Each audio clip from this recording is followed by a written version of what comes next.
new players for Melbourne, Jason, Caitlin Windsor and Colton Folstra.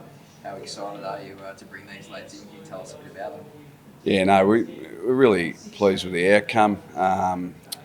Both high quality young men and really good athletes in their own right. So we wanted to add a bit of speed through the middle of the ground, and Caleb provides that.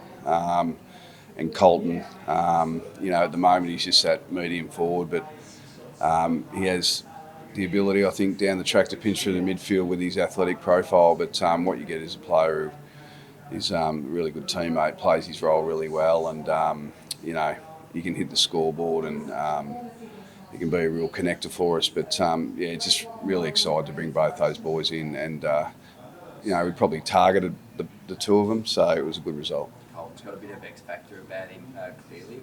His physical game style, or his combativeness. What was strong?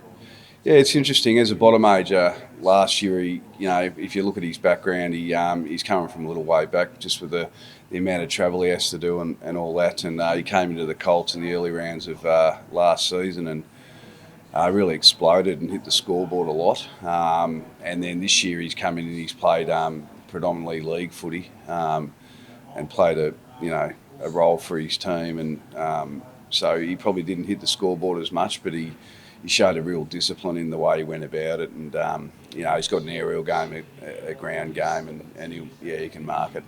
They both seem sort of needs-based selections too. Looking at the list, how quickly are they? They come into this? A little bit needs, but to be truthful, I reckon that we're just best available talent this year. But we do think they can actually add to a bit of a different dynamic to us, if you like. How quickly? We don't want to be. They should be putting the expectation they want to play pretty early, and we think they've got the ability to do that. But whether they do, there's no expectation internally. Physically ready to go.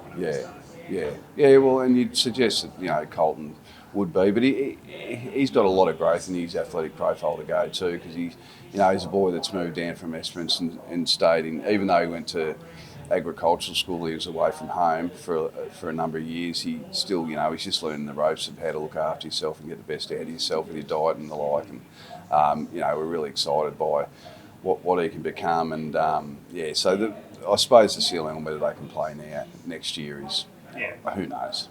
You travelled down to Esperance to meet with him and his family. What did you see from him in his home environment? Yeah, I saw an amazing young man who, his relationship with his grandparents, John and Janet, who live across the cattle farm. Something I hadn't really seen too often in my life. Actually, it was quite beautiful, and I think that shows a little bit about the person. And we had a lovely roast dinner cooked by his mum and Terry, and it was a worthwhile trip. It's a long way. I was probably in the air. Me and Kelly O'Donnell were probably in the air more than we were on the ground over that 2-day period. But we got a little bit of a snapshot of the coastline for 20 minutes in the morning before we flew back. But I thought it was important to do that, and he was a player that was in the mix of a group there, but he was the only one that we hadn't really met the parents, so it would need to be done. What were the offers you got for that pick you used on Caleb Windsor, and did you heavily consider anything? No, we didn't really get too many offers on our selection. We tried to increase our picks ourselves, but we didn't get any select. There was no real offer on that. At what point did you settle on the two selections and decide to come down? No, I think it was a little bit right to the end. We tried to move up from 11, and then I think it was around that there was another offer come through to Lammy on that clock. I can't even think right now, to be honest. But we wanted to hold and pick, and at some point you do that. And it's probably the Bombers. I don't know. Thanks, mate. All good. Thank Good on you guys. Next one.